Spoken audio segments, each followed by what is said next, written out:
Do you struggle with severely damaged hair? Does your hair feel dry and brittle? Here are some tips that you can use to help your hair if it's been damaged, heat damaged, chemical damaged, if it's dehydrated. This is Dr. Dwella Moton Nelson, your healthy scalp specialist.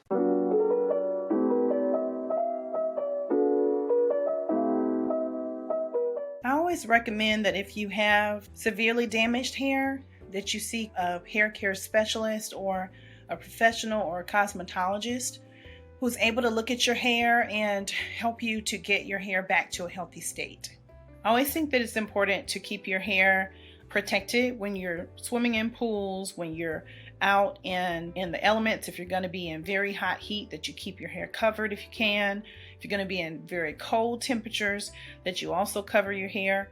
And of course, moisturizing your hair is number one on my list of keeping your hair as healthy as possible. So making sure that you use both a moisturizer after you wash your hair, that type of moisturizer that you're going to rinse out, but you also use a leave-in moisturizer for your hair that's going to keep your hair moisturized while you're styling it and throughout the week. So both of those things are quite important. Now, I know some of you might be a little bit nervous about getting your hair cut or getting your hair trimmed, especially if you're trying to grow it out. But someone who is licensed, like a licensed cosmetologist, will know exactly the amount of hair to cut if they're going to trim your hair, because there's a difference in trimming your hair and cutting your hair. And so when someone trims your hair, they are trimming the split ends or the damaged parts of your hair so that the rest of your hair can be healthy and grow stronger. So it's important that you get regular trims to keep your hair as healthy and looking as healthy as possible.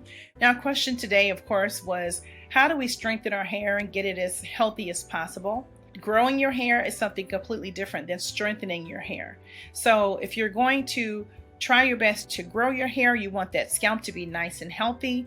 If you're going to try to strengthen your hair, you want to make sure that you're making sure that it's moisturized, making sure that you take care of it, making sure that you don't put too much heat onto your hair, making sure that you're not bleaching your hair and color treating your hair to the point that it's making your hair damaged. And you want to make sure that you're protecting your hair in protective styles. If your hair is pretty healthy and you're going to wear your hair in other styles, making sure that you're paying attention to your hair and making sure that your ends, if they're not healthy, that you're clipping your ends when you need to, and just making sure that you are taking care of your hair so that it can be as healthy as possible. This is Dr. Dwella Moton Nelson, your healthy scalp specialist.